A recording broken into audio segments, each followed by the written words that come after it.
Les escrocs que sont les banques. Toutes.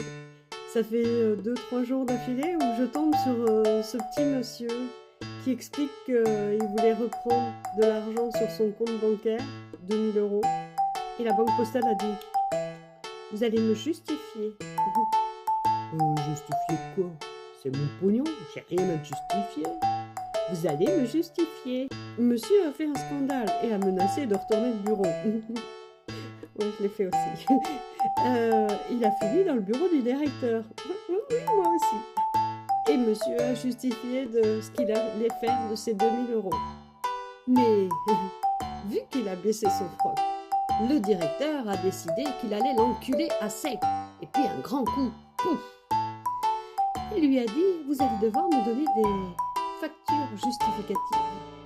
Bah oui, évidemment. Sur le coup, le petit monsieur là, il a décidé de changer de banque.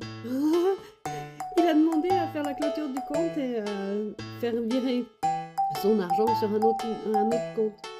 Et il peut pas, la banque postale veut pas. Ben non, monsieur, ils ont dépensé ton pognon, ça tu sais pas encore. Et pour celui qui se renseigne ailleurs que sur les mainstream, tout le monde sait que la banque postale est en banqueroute. Vous le saviez pas? Dommage. Et alors, ce monsieur explique aujourd'hui qu'il s'est renseigné dans une autre banque et qu'en effet, tu n'as pas le droit de récupérer les plus de 1500 € de ton compte. Ouais, sauf que monsieur, toutes les banques sont de cheville. Alors, il est clair que la banque a le devoir, non, pas le devoir, l'obligation de lutter contre le blanchiment d'argent. Il se cache sous le couvert d'un numéro, d'un article, d'un code monétaire, financier, je sais pas trop lequel. Ouais, surtout à la banque postale, ils te le mettent dans un truc en plastique pour que tu le voies bien, pour te faire penser que c'est une obligation. Mais n'oublions pas que, déjà, un code, ce n'est pas une loi.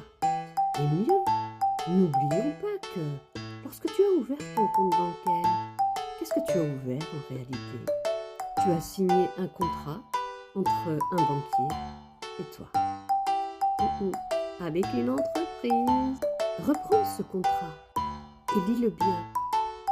Même toutes les toutes petites lignes.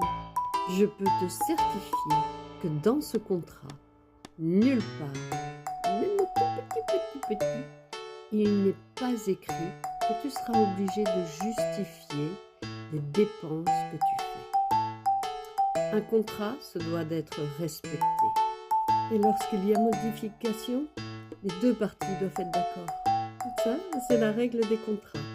Quant à la lutte contre le blanchiment d'argent, rappelons que c'est les banquiers qui ont cette obligation envers l'État, pas toi.